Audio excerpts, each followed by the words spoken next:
नमस्कार. आज आपण आलो आहे नाचनगावची सराई ही पाहण्यासाठी.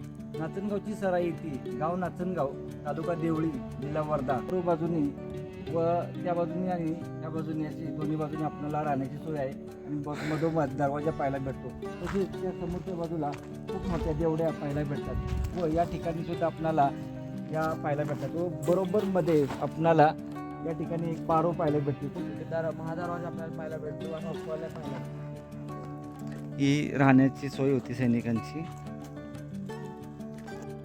वर्धा जिल्ह्यामध्ये प्रसिद्ध असे महात्मा गांधी यांचे सेवाग्राममधील आश्रम तसेच विनोबा भावे यांचा आश्रम पवनार गावातील. वर्धा जिल्ह्यात एकेकाळी बरेच किल्ले, गिरिदुर्ग, भुईकोट व गडी स्वरूपात अस्तित्वात होते. वर्धा जिल्ह्यातील गडकिल्ल्यांची शोधयात्रा करताना आपणाला एकूण 9 कोट गडी किल्ले पाहायला भेटतात. दुर्ग महर्षी प्रमोद मांडे यांचे गडकिल्ले महाराष्ट्राचे या पुस्तकातील 7 किल्ले वगळता इतरत्र कोठेही या किल्ल्यांचा उल्लेख दिसून येत नाही.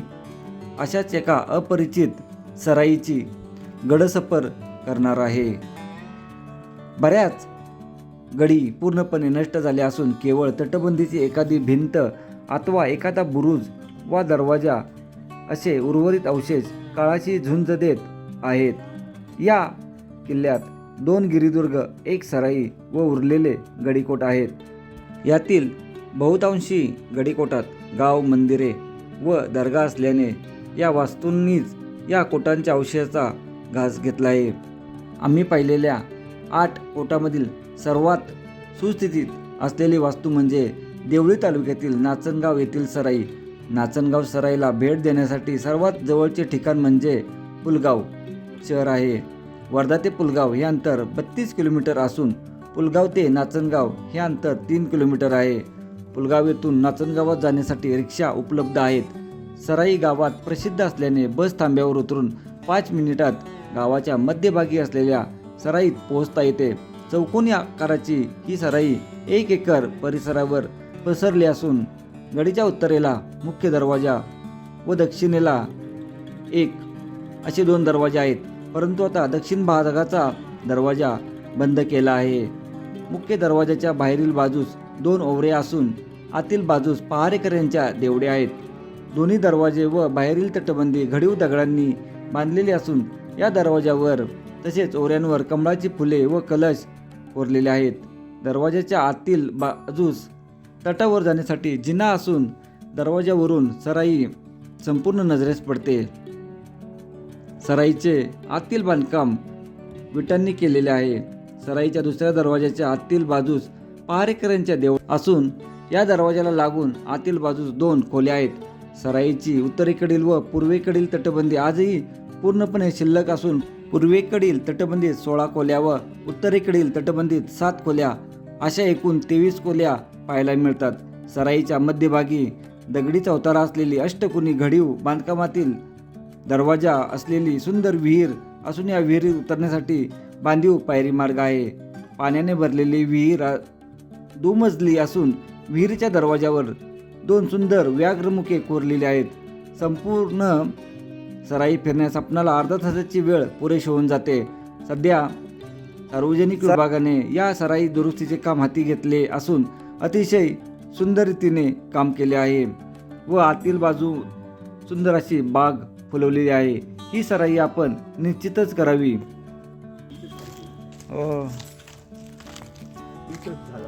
कोणाचा नाही इथं नाही. हां पुढं नाही. महाराजांचा जन्म शिवनेरी किल्ला.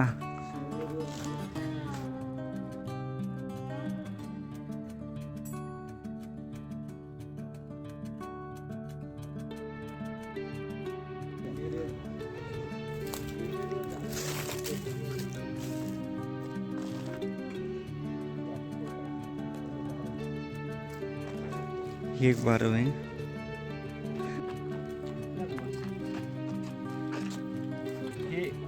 हे आजोबा या ठिकाणी या सराईमधील झाडांना पाणी घालणे, स्वच्छता ठेवणे हे काम आजोबा करत असतात. आजोबा तेव्हा तुम्हाला या गडीबद्दल काय माहिती का सराईबद्दल? एवढं काय माहिती नाही तुम्हाला? बरोबर.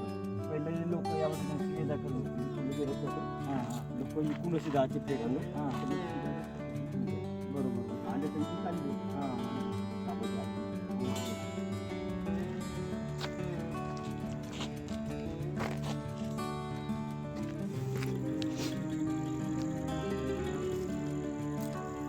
ही 12 आहे. 12 पाहायला भेटते इथं.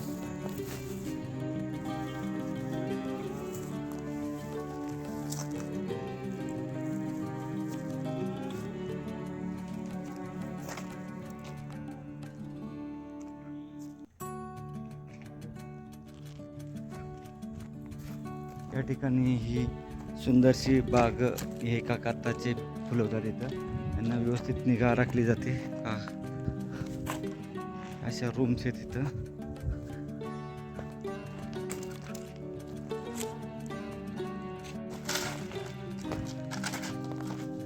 या अशा रूम्स आहेत इथं.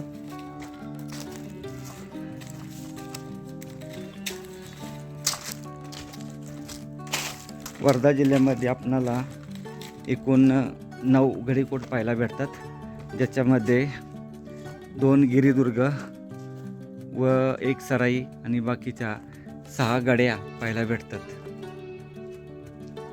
या ठिकाणी जरा थोडी वेगळी रचना आहे.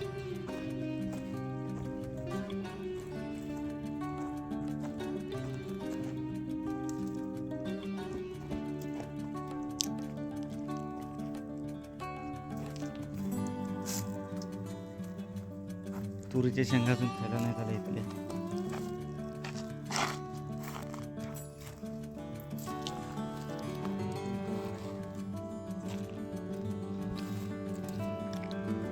सराईमध्ये आता आल्यानंतर या ठिकाणी एक देवडी आहे. आरेकऱ्यांची आपण बोलू शकतो. आणि असं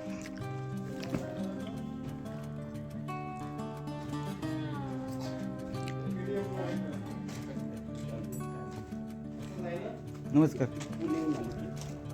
सराई बघायसाठी आलतो. छान आहे, मस्त.